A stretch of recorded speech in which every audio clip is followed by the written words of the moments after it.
तेरी इच्छा पूरी हो जाए, हाथों में तेरे जीवन है यीशु।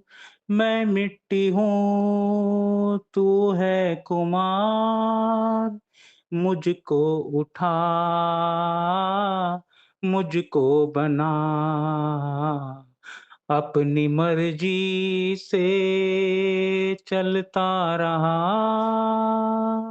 तुझको कभी ना मैंने अपना कहा, अपनी मर्जी से चलता रहा, तुझको कभी ना मैंने अपना कहा।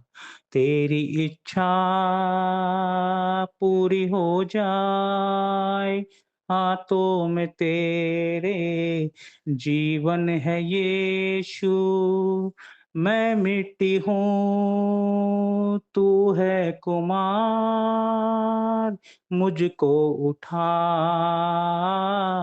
मुझको बना। Hallelujah, praise the Lord in the name of Jesus. पवित्र परमेश्वर, आपका धन्यवाद करते हैं आज के दिन के लिए, सुंदर समय के लिए प्रभु, जो आपने दिखाया परमेश्वर। सभी लोगों को जय मसीह की मेरे भाइयों-बहनों, दिव्या गोविंद यूट्यूब चैनल में आप सभी लोगों का स्वागत है। मैं आप लोगों से आज बहुत अच्छी एक बात शेयर करना चाहता हूँ। आज मुझे बहुत खुशी होती है जब मैं अपनी बाइबल के बारे में सोचता हूँ या पढ़ता हूँ या बाइबल का कलाम मैं भैया के मुँह से जब सुनता हूँ, मुझे बहुत अच्छा लगता है। बाइबल की सबसे बड़ी बात मेरे को जो लगी, परमेश्वर कहता है कि मैं अपने सारे कामों से ज़्यादा अपने नाम को महत्व देता हूँ। ये बहुत अच्छी बात है, परमेश्वर ने बाइबल में भी लिखी है और हमें सबको पता है कि परमेश्वर अपने सारे कामों से ज़्यादा अपने नाम को महत्व देता है। इसीलिए परमेश्वर ने एक योजना बनाई इस पूरे दुनिया के लिए कि अपने इकलौते बेटे को भेजा और वो इस संसार में आके बलिदान हुआ हमारे पापों के लिए कल्वरी क्रॉस पे। उसके मार खाने से हम लोग चंगे हुए। बाइबल बताती है यदि यीशु पे विश्वास रखोगे, तो कभी मृत्यु का स्वाद नहीं चख पाओगे। क्योंकि यीशु जैसे ज़िंदा हो गया वैसे ही हम लोग भी ज़िंदा हो जाएँगे, क्योंकि आत्मा को बचाने वाला यीशु है। क्योंकि यीशु ने कहा स्वर्ग का और पृथ्वी का सारा अधिकार मुझे दिया गया है। इसलिए हम यीशु के पीछे चलते हैं, परमेश्वर का सुसमाचार फैलाते हैं यीशु के नाम से, सभी लोगों को बताते हैं। इस बीच में काफ़ी अड़चन हमें आती है, लोग बाग हमें गालियाँ देते हैं, लोग बाग हमें उल्टा-सीधा बोलते हैं, लेकिन यीशु ने एक ही बात बोला, उन लोगों से प्यार करो, उनके पापों को माफ़ करो। यदि कोई गाली देता है, गाली देने दो, उनके पाप को माफ़ करो। ऐसा करके और कोई परमेश्वर कभी बोला नहीं हमसे। मेरे को सबसे अच्छी बात जो लगी परमेश्वर की, वो ये लगी कि संसार में इतने सारे धार्मिक शास्त्र आ रखे हैं, धार्मिक ग्रंथ आ रखे हैं, दुनिया भर के पंडित हैं, मौलाना हैं, सब हैं। लेकिन पता है दोस्तों, सबसे बड़ी बात क्या है कि प्रिंटिंग प्रेस में छप के आने वाली सबसे पहली बुक हमारी बाइबल होती है। मुझे गर्व है इस बात का कि सबसे पहली बुक हमारी बाइबल है। इस पूरे संसार में पहली किताब है जो प्रिंटिंग प्रेस में छप के आई है, यानी बच्चों की किताबों से लेके, धार्मिक शास्त्रों से लेके, वेदों से लेके सबसे फर्स्ट किताब होती है हमारी बाइबल। सेकंड नंबर पे जो आता है, सबसे ज़्यादा मार्केट में सेल होने वाला अगर कोई बुक है, तो वो हमारा बाइबल है। तीसरी बात जो सबसे प्यारी है कि दुनिया में पढ़े जाने वाली अगर कोई किताब है, सबसे ज़्यादा किताब जो पढ़ी जाती है, वो हमारी बाइबल होती है। ये सर्वशक्तिमान परमेश्वर का वादा है, जो परमेश्वर कहता है कि मैं सब लोगों के लिए एक मुक्ति का मार्ग भेजूँगा, और वो वादा परमेश्वर ने पूरा किया। लोग नहीं समझते हैं, लोग नहीं जानते हैं, इसलिए वो लोग कुछ भी कह देते हैं हम लोगों को। लेकिन हमें उन लोगों के लिए केवल और केवल प्रार्थना करनी है कि प्रभु यीशु, वो भी हमारे भाई-बहन हैं, उन्हें भी आप सँभाल के रखें, क्योंकि इतिहास गवाह है, बाइबल गवाह है, जिन लोगों ने परमेश्वर की बुराई की, वही लोगों को परमेश्वर लेके आया अपने भवन में। क्योंकि हमारा मेन उद्देश्य है आत्माओं को बचाना। यीशु ने कहा कि आत्माएँ यदि अगर तुम एक आत्मा भी बचाते हो तो स्वर्ग में तुम्हारे नाम का जश्न किया जाता है, पार्टी चलती है स्वर्ग में। मैं इस चीज़ के लिए तैयार हूँ, परमेश्वर के कार्य के लिए। क्या आप सभी लोग तैयार हैं? हम अलग-अलग तरीके से मिनिस्ट्री करते हैं, कोई सुसमाचार सुनाता है, कोई प्रार्थना करता है, कोई पास्टर है, कोई लीडर है।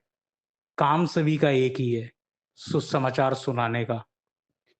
आप यदि आपके घर में भी हैं, यदि आपके व्हाट्सएप पे 100 डेढ़ 100 नंबर तो होंगे, लोगों को मैसेज कीजिए, प्रभु यीशु का वचन सेंड कीजिए। उन लोगों को बताइए कि एक सच्चा खुदा है, जो आसमान में हमारे लिए रोता है, बोलता है कि मेरे बच्चों मेरे पास आओ। मुझे आज बहुत खुशी हुई, आज मेरे भैया ने इतना प्यारा मुझे वचन दिया चर्च में कि हम लोग अपने-अपने पास्टरों को छोड़कर दूसरे पास्टरों के पास में हम जाते हैं, जबकि सच्चाई ये है कि बाइबल से बड़ा कोई नहीं है। बाइबल जो हमें सिखा सकती है, पवित्र आत्मा जो हमें सिखा सकती है, कोई पादरी, कोई पास्टर, कोई भाई, कोई बहन नहीं सिखा सकता। फिर भी हम लोग इधर-उधर भटकते हैं। हमें अपनी कलीसिया के अंदर परमेश्वर से इबादत करनी है। परमेश्वर हमारी कलीसिया जो है एक मजबूत कलीसिया है परमेश्वर। एक दूसरे के लिए हमें प्रार्थना करनी है। शैतान अंत का टाइम चल रहा है, शैतान बहकाएगा लोगों को और लोग बाग भड़केंगे, बाइबल बताती है लोग बाग भड़केंगे। लेकिन हमें बहकने की ज़रूरत नहीं है। यदि कोई ऐसी बात होती है परमेश्वर के आगे घुटने टेक दो, परमेश्वर मुझे माफ़ कर मेरे से ये गलती हुई। आज मेरे भैया ने मुझे बताया, कोई भी कितना ही बड़ा पाप हो तुम्हारा, चाहे तुमने मर्डर किया हो, चाहे तुमने रेप किया हो, चाहे कोई भी पाप हो, हमारा परमेश्वर सज़ा नहीं देता। अगर माफ़ी माँगोगे तो माफ़ी ज़रूर देगा, क्योंकि बाइबल बताती है तुम्हारे पाप ब्लड जैसे लाल क्यों ना हो, फिर भी तुम मुझसे माफ़ी माँगोगे तो मैं हीम के समान सफ़ेद कर दूँगा। ये हमारा परमेश्वर है और लोगों की तरह परमेश्वर नहीं है कि मार-काट करवा दिया। इसलिए खुदावंद यीशु के नाम से हम लोग प्रार्थना करेंगे और आने वाले टाइम में सुसमाचार का प्रचार दिल खोल के करेंगे, चाहे कुछ भी हो।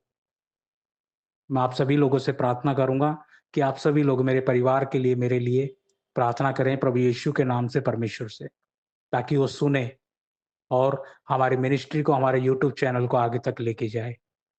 मैं एक छोटी-सी प्रार्थना करूँगा, आप सभी लोगों के लिए, आप मेरे लिए कीजिएगा। Thank you father, thank you Jesus, thank you Holi spirit father in the name of Jesus, in the name of Jesus. पवित्र परमेश्वर जितने लोग मेरी आवाज़ को सुन रहे हैं, पिता मैं चाहता हूँ उन सबको आशीष दीजिए। मैं यीशु के नाम पे प्रार्थना करता हूँ परमेश्वर, हमारे यूट्यूब चैनल को भी आगे लेके जाएँ परमेश्वर। प्रभु इसके द्वारा अद्भुत कार्य होने पाएँ। मैं हमारे बड़े भैया मार्क भैया को आपके हाथों में समर्पण करता हूँ प्रभु यीशु के नाम पे।